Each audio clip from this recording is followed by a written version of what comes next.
And welcome to the channel Narmada man. इस वीडियो में हम 2021 के एनवायरनमेंट के पीवाईक्यू डिस्कशन करेंगे। तो स्टार्ट करते हैं। पहला क्वेश्चन है वो कॉपर स्मेल्टिंग प्लांट, इसके रिगार्डिंग दे रखा है, ठीक है। और इसमें 3 स्टेटमेंट है और फिर कुछ ऑप्शंस दे रखे हैं, तो वन बाय वन देखते हैं। देखो पहला जो स्टेटमेंट है वो बोल रहा है कि दे may release lethal quantities of carbon monoxide into environment. देखो कार्बन मोनोऑक्साइड क्या होता है, टॉक्सिक होता है, ठीक है। अगर कोई कॉपर स्मेल्टिंग प्लांट है वो लीथल अमाउंट में CO रिलीज कर रहा होता तो क्या ये सस्टेनेबल होता कोई भी स्मेल्टिंग प्लांट? तो बिल्कुल ये सस्टेनेबल नहीं होता, और ऐसे में तो प्लांट्स बंद करने पड़ जाते। तो देखो प्रैक्टिकली ये क्या है, देखो मे रिलीज से थोड़ा सा ऐसे लगता है कि यार रिलीज हो सकता है, लेकिन साथ में इन्होंने जो लीथल वर्ड दिया है उससे दिख रहा है कि बहुत एक्सट्रीम क्वांटिटी में या बहुत ज़्यादा क्वांटिटी में स्मेल्टिंग प्लांट से जो CO है वो रिलीज होनी चाहिए। तो इसकी वजह से स्टेटमेंट गलत हो जाएगा। तो पहला स्टेटमेंट गलत है। दूसरा है copper slag can cause the leaching of some heavy metal into environment. देखो हैवी मेटल लीच कर सकते हैं, कैन भी वर्ड है, कोई बहुत ऐसे एक्सट्रीम सेंस भी नहीं दे रहा है इसमें। तो जनरली जो टॉक्सिक मेटल्स होते हैं वो क्या हैं, आर्सेनिक हो गया, ठीक है, या फिर लेड हो गया, तो ये सब लीच कर जाते हैं। तो बिल्कुल ये वाला ऑप्शन मतलब जेनरिक स्टेटमेंट सही है। They may release sulphur dioxide as pollutant, तो बिल्कुल जैसे SO2 हो गया या फिर NO2 हो गया, ये जनरली क्या करते हैं, एज ए पोल्यूटेंट रिलीज हो सकते हैं। और NO2 SO2 जो रिलीज होता है वो तो क्या करता है, एसिड रेन भी कर सकता है, ठीक है, एसिड रेन में भी कंट्रीब्यूट करता है। तो ये बिल्कुल सही बात है और जेनरिक स्टेटमेंट ही है। जनरली जो सल्फाइड है उसमें CuFeSO2 FeS2 जो बोल सकते हैं हम सल्फाइड्स हैं, वो जनरली रिलीज होते हैं, ठीक है। तो इसमें अगर हम इसके ऑप्शन देखें तो इसमें जो 2 और 3 हैं that would be correct answer. Next जो क्वेश्चन है वो फर्नेंस ऑयल के रिगार्डिंग दे रखा है और इसमें भी 3 स्टेटमेंट है और उसके कुछ ऑप्शन है। तो एक एक स्टेटमेंट को देखते हैं। पहला जो ऑप्शन है it is a product of oil refineries, तो बिल्कुल जो पहला ऑप्शन है वो सही है। और ये जो ऑयल रिफाइनरीज है उसका रेसिडुअल हैवी फ्रैक्शन मान सकते हैं इसको, ठीक है। तो ये जो पेट्रोलियम रिफाइनिंग है, पेट्रोलियम रिफाइनिंग है, वहाँ से एज ए बाई प्रोडक्ट निकलता है, ठीक है। और ये जो भी पेट्रोल डीजल है उनके एक्सट्रैक्शन के बाद निकलता है, तो जो लाइटर फ्यूल्स है उनके बाद निकलता है। तो ये सही बात है, इसमें तो कोई दिक्कत ही नहीं है। Some industries use it to generate power, बिल्कुल क्यों नहीं कर सकते। तो जनरली जो बॉयलर्स हो गए, ठीक है, जो फर्नेंस हो गई या पावर प्लांट्स में, इनमें इसका यूज किया जाता है। तो दूसरा स्टेटमेंट सही है। Its usages cause sulphur emission into environment. देखो फर्नेंस ऑयल है तो ये सल्फर इमिट करेगा, तो ये बहुत ही नॉर्मल सी बात है कि जो ऐसे जो प्रोडक्ट्स होते हैं वो बहुत सारे जो पोल्यूटेंट्स हैं उनको रिलीज कर सकते हैं। तो सल्फ़र या फिर नाइट्रोजन के पोल्यूटेंट्स हैं वो काफ़ी मेजॉरिटी में रिलीज कर सकते हैं। तो ये वाली बात बिल्कुल सही है और इससे एयर पोल्यूशन होता है। तो अगर इसके हम ऑप्शन देखें तो क्या होगा, 1, 2, 3 D would be correct answer. देखो नेक्स्ट क्वेश्चन है वो ब्लू कार्बन से रिलेटेड होता है। पूछ रखा है कि ब्लू कार्बन क्या होता है। तो ब्लू कार्बन क्या होता है, जो मरीन और कोस्टल इकोसिस्टम में स्टोर किया जाता है, मरीन इकोसिस्टम में जो स्टोर करता है उसको हम ब्लू कार्बन बोलते हैं, ठीक है। तो मरीन में जनरली जो मैंग्रोव्स हो गए, मैंग्रोव्स हो गया या सी ग्रासेज है या फिर जो सॉल्ट मॉसेज है वहाँ पे इसको स्टोर की। तो बेसिकली क्या होता है, जो एटमॉस्फेयर में CO2 होती है, ठीक है, तो ये जो CO2 है इसको ये इकोसिस्टम क्या कर लेते हैं, कैप्चर कर लेते हैं और लॉन्ग टर्म में क्या करते हैं, इसको स्टोर करके रखते हैं। तो एज ए बायोमास या सेडिमेंट से इसको स्टोर करके रखते हैं। तो ये हम क्या बोल सकते हैं, एक हाईली एफिशिएंट कार्बन सिंक की तरह काम करता है, ठीक है। तो देख लेते हैं blue carbon, carbon captured by ocean and coastal ecosystem, बिल्कुल पहला ही सही है। दूसरा देख लेते हैं, carbon sequestered in forest biomass and agriculture soil. तो ये क्या होता है, ये यहाँ पर कहीं ना कहीं ये ग्रीन कार्बन की बात कर रहा है, ठीक है, कहीं ये ब्लू कार्बन की बात कर रहा है, नहीं, ब्लू कार्बन ओशियन से रिलेटेड है, तो ये भी नहीं होगा। थर्ड है कि carbon content in petroleum and natural gas, तो ये तो एक तरीके से जो फॉसिल कार्बन है उसकी बात हो रही है, तो ये भी नहीं होगा। और फोर्थ है कि कार्बन प्रेजेंट इन एटमॉस्फेयर, तो ये तो नॉर्मल जो कार्बन पूल है उसकी बात हो रही है, तो ये भी नहीं होगा। ठीक है, पूल है उसकी बात हो रही है, तो ये वाला भी नहीं होगा, तो A would be correct. Next जो क्वेश्चन है उसमें पूछ रखा है कि in nature which one of the following most likely to be found surviving on the surface without soil. ये पूछ रहा है कि इनमें से कौन से ऐसे हैं जो बिना सोइल के किसी भी सरफेस या बेयर सरफेस पे ग्रो कर सकते हैं, सर्वाइव कर सकते हैं। तो देखिए जो फर्न है, फर्न क्या होती है, इसको सोइल की ज़रूरत होती है और इसको मॉइस्चर की भी ज़रूरत होती है, क्योंकि ये क्या है, वस्कुलर प्लांट है। ठीक है, तो having neither seeds nor flowers reproduce by spores, तो इसमें कोई सीड या फ्लावर की ज़रूरत ना, सीड की ज़रूरत होती है ना इसके फ्लावर्स आते हैं। तो लेकिन इसको क्या, जो सोइल और मॉइस्चर है उसकी रिक्वायरमेंट होती है, तो पहला तो गलत हो जाएगा।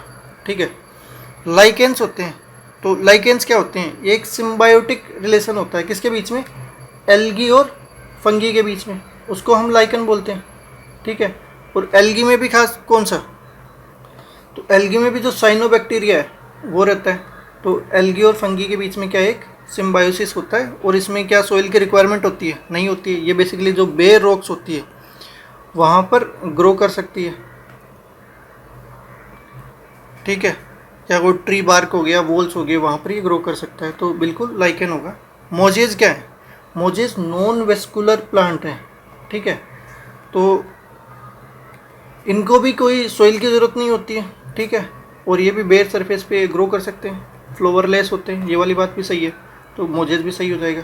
मशरूम की बात करें तो मशरूम को क्या चाहिए होता है, मशरूम को बेसिकली सोइल की ज़रूरत होती है, तो ये जनरली क्या होते हैं, जो इनको ऑर्गेनिक मैटर है उसकी ज़रूरत होती है। तो बेसिकली ये कहना कि ये बिना सोइल के ग्रो कर जाएंगे, तो ये वाली बात भी गलत है। तो इसमें क्या हो जाएगा, 2 and 3 शुड बी करेक्ट, तो क्या हो जाएगा, जो सी आंसर है वो इसमें करेक्ट हो जाएगा।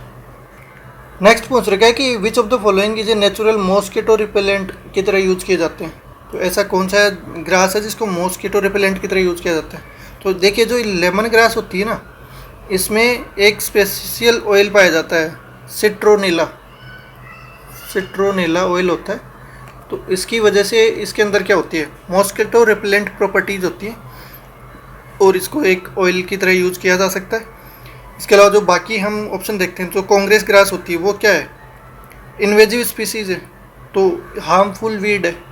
ठीक है, हार्मफुल वीड है, एलर्जिक टाइप होती है। ठीक है, और जो एलिफेंट ग्रास है वो तो फोडर ग्रास है,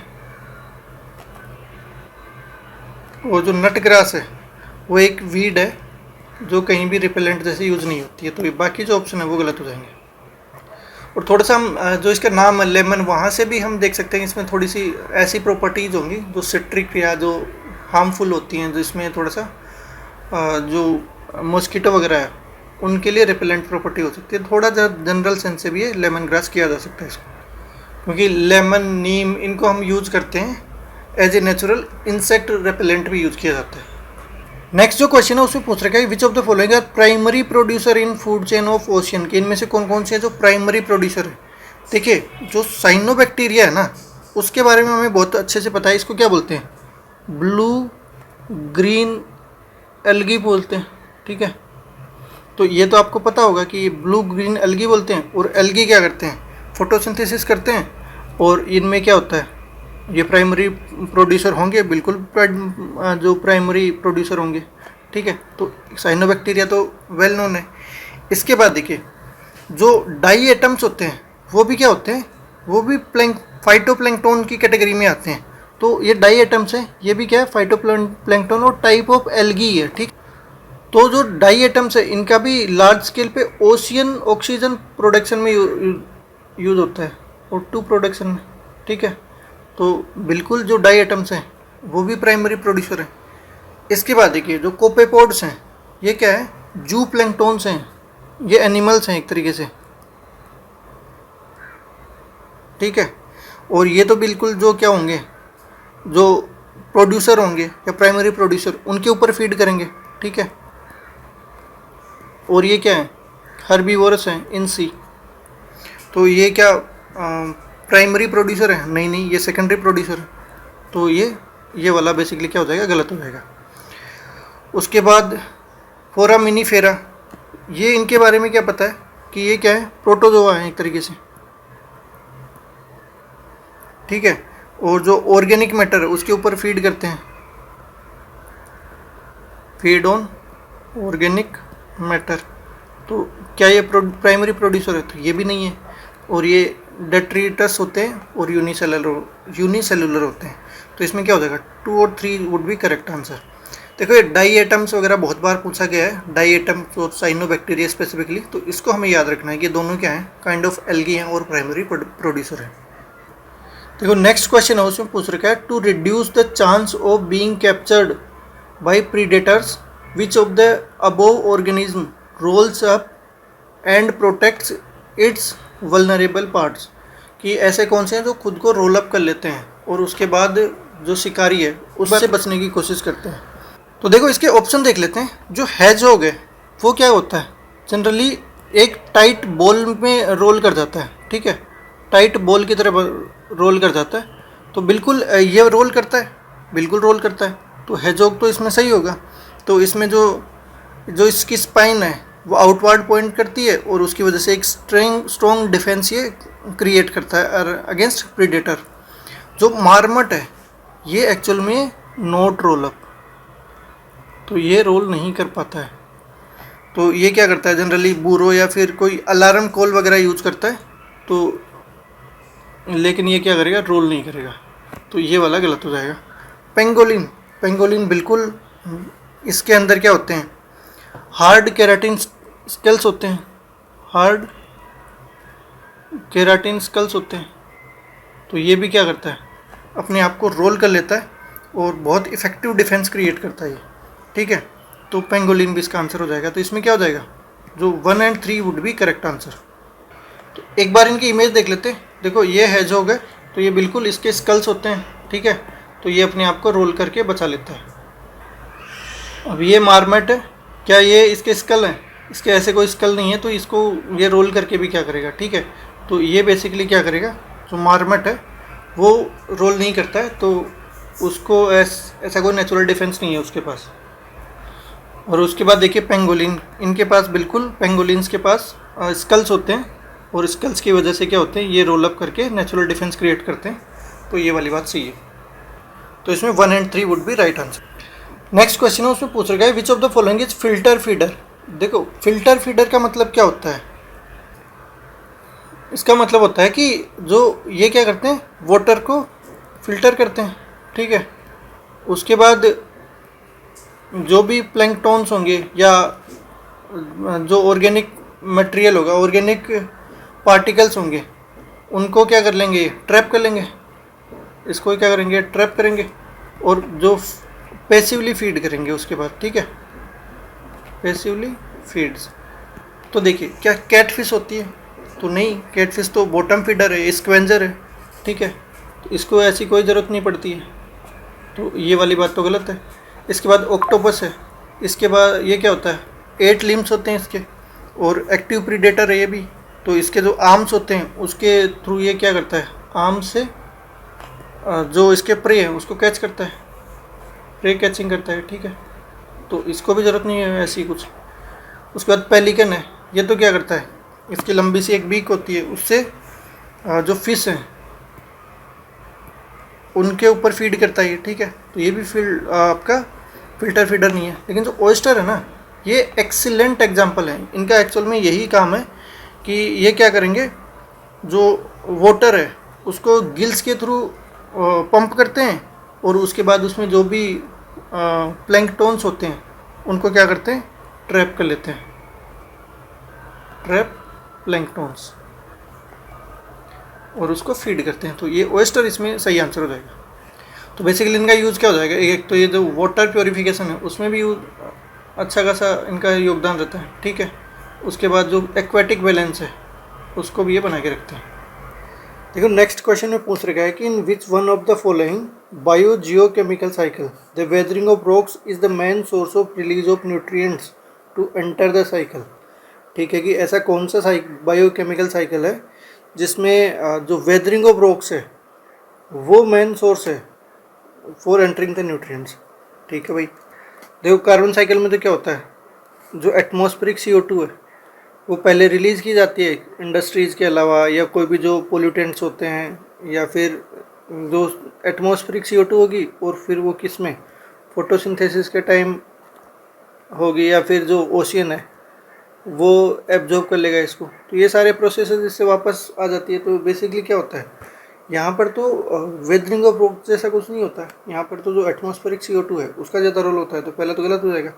इवन जो नाइट्रोजन साइकिल है उसमें भी जो एटमॉस्फेरिक N2 है, ठीक है, उसका बहुत रोल होता है।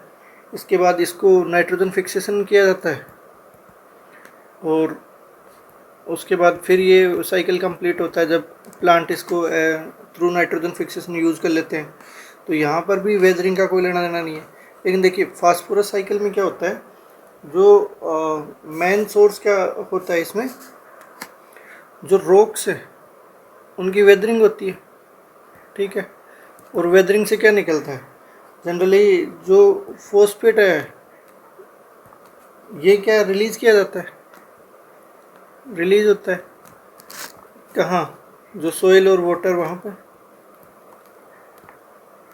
और फाइनली ये क्या होता है, प्लांट इसको एब्जॉर्ब करते हैं और फूड चेन में फिर एंटर करता है। तो उसके बाद इसको प्लांट एब्जॉर्ब करता है। ठीक है, तो बिल्कुल जो वेदरिंग ऑफ रॉक्स वाला है वो किस में होता है, फॉस्फोरस साइकिल में होता है। और जो सल्फर साइकिल है उसमें भी हम क्या देखते हैं, जो एटमॉस्फेरिक SO2 H2S इनका रोल रहता है। ठीक है, तो यहाँ पे भी वेदरिंग कंट्रीब्यूट तो करती है लेकिन बहुत ज़्यादा मेन कंपोनेंट नहीं होता, तो इसमें सेकेंडरी कंपोनेंट होता है। तो इसमें ज़्यादा अप्रोप्रिएट आंसर क्या हो जाएगा, फॉस्फोरस साइकिल। देखिए नेक्स्ट क्वेश्चन पूछ रखा है कि which of the following are detritivores. Detritivores क्या होते हैं, feed on dead organic matter. तो ये क्या करते हैं, feed on dead organic matter. ठीक है, अब वन बाई वन एक एक का ऑप्शन देखते हैं। देखो जो अर्थवॉर्म्स होती हैं वो क्या करती हैं, सोइल कंज्यूम करती हैं, और वहाँ से जो भी ऑर्गेनिक मैटर होता है उसको फिर डिकम्पोज कर देती हैं। ठीक है, तो बिल्कुल जो अर्थवॉर्म्स हैं वो देखी जाती हैं, वो डेट्रीवोर्स का काम करती हैं। सेकंड है जेलीफिश। देखो जेलीफिश तो क्या है, एक्चुअल में ये फिश ही है, और ये क्या है, प्रीडेटर है, प्रीडेटर है। ठीक है, और किस पे, ये बेसिकली जो भी प्लैंकटन या स्मॉल फिश है उनको खाती है। ठीक है, प्लैंकटन्स, तो बिल्कुल ये वाला तो ऑप्शन नहीं होगा। उसके बाद देखिए मिलीपीड्स। मिलीपीड्स क्या करते हैं, ये जो लीफ लिटर होता है उसको फीड करते हैं, इनके ऊपर फीड करते हैं। तो ये डेट्रीवोर्स है, बिल्कुल डेट्रीवोर्स है। जो सी ओर्स है, देखो सी ओर्स बहुत बार PYQ में पूछा भी है। तो देखिए जो सी ओर्स है वो भी क्या है, कार्निवोरस है। और ये क्या करता है, जो स्मॉल क्रूटाशियंस है उनके ऊपर फीड करता है। तो ये क्या डेट्रीवोर्स है, नहीं, ये भी काइंड ऑफ वैसे समुद्र में पाया जाता है और फिश ही है, तो ये डेट्रीवोर्स तो नहीं है। उसके बाद वुड लाइस की बात करें तो वुड लाइस क्या करता है, जो डिकोइंग प्लांट मटेरियल होता है उसका ब्रेक डाउन कर देता है। ठीक है, तो जो भी प्लांट मटेरियल है उसका ब्रेक डाउन करता है। ठीक है, तो बाकी भी नाम से पता चल रहा है कि भाई वुड और लाइस मतलब वुड को ब्रेक डाउन करने का काम करता है। तो ये तो बिल्कुल डेट्रीवोर्स होगा ही। तो इसमें क्या होगा, 1, 3 एंड 5 वो बिल्कुल अपना आंसर होगा। वैसे भी देखिए इसमें करना बहुत आसान था, क्योंकि जो 2 वाला है ना, जेली फिश, अपने सबको बताया कि फिश है, डेट्रीवोर्स नहीं है। जैसे आप 2 को हटाते हो तो 1, 3 एंड 5 ही डिफ़ॉल्ट चॉइस बचती है। नेक्स्ट है ये 30 वाला क्वेश्चन देखते हैं। इसमें ये बोल रहा है कि विच one of the following have species that can establish symbiotic relationship with other organism. कि इनमें से कौन से में ऐसे स्पीसीज हैं जो सिम्बायोटिक जो रिलेशनशिप है वो मेंटेन कर सकती हैं। देखो सबसे पहले तो हमें ये पता होना चाहिए सिम्बायोसिस का मतलब क्या होता है, या सिम्बायोटिक रिलेशनशिप का मतलब क्या होता है। तो सिम्बायोटिक रिलेशनशिप म्यूचुअलिज्म हो सकता है, ठीक है, जिसमें दोनों को बेनिफिट हो रहा हो, या फिर कन्वेंशनलिज्म हो सकता है, कमेंसलिज्म, ठीक है। इसमें क्या होता है, एक को बेनिफिट होता है और दूसरे को कुछ नहीं होता है। इसमें दोनों को बेनिफिट हो रहा होता है। और इसके अलावा क्या हो सकता है, पैरासिटिज्म हो सकता है। इसमें क्या होगा, एक को फ़ायदा होगा दूसरे को नुकसान होगा। तो ये सिम्बायोटिक रिलेशनशिप होता है, ठीक है। देखो सिनेडेरियंस क्या होते हैं, ये आपके जो कोरल्स या फिर जो एल्गी हैं वो हो सकते हैं। तो जैसे कोरल्स में सिम्बायोसिस किसके साथ देखा जाता है, ये जो जुजेंथली है, जुजेंथली, ये क्या है, एल्गी है। इसके साथ कोरल्स में देखा जाता है कि एक सिम्बायोटिक रिलेशनशिप मेंटेन करते हैं। तो होता क्या है, जुजेंथली है, ये फोटोसिंथेसिस के थ्रू फूड बनाता है, फूड प्रोवाइड करता है, और जो कोरल है वो उसको शेल्टर प्रोवाइड करता है। तो बिल्कुल जो सिनेड्रियंस है उनमें तो हो सकता है। दूसरा है फंगी। तो फंगी का सिम्बायोसिस रिलेशनशिप हम कहाँ देखते हैं, जो लाइकेंस हैं वहाँ पे देखा जाता है कि जो फंगी प्लस एल्गी है, एल्गी भी स्पेसिफिकली, या फिर हम बोले साइनोबैक्टीरिया है, ठीक है। इनका हमें क्या दिखता है, सिम्बायोटिक रिलेशनशिप दिखता है, ठीक है। तो बिल्कुल फंगी भी एक सिम्बायोटिक रिलेशनशिप में रह सकते हैं। इसके अलावा बोले प्रोटोजोआ, तो प्रोटोजोआ भी क्या होता है, जैसे टर्माइट गट प्रोटोजोआ है, टर्माइट गट प्रोटोजोआ, वो क्या करते हैं, सिम्बायोटिक रिलेशनशिप में रहते हैं और जो सेलुलोज को डाइजेस्ट करने में हेल्प करते हैं। तो जो थर्ड वाला ऑप्शन है वो भी सही हो सकता है। तो इसमें क्या होगा, all three should be answer. तो ऐसा कौन सा ऑप्शन है, डी वुड बी आंसर।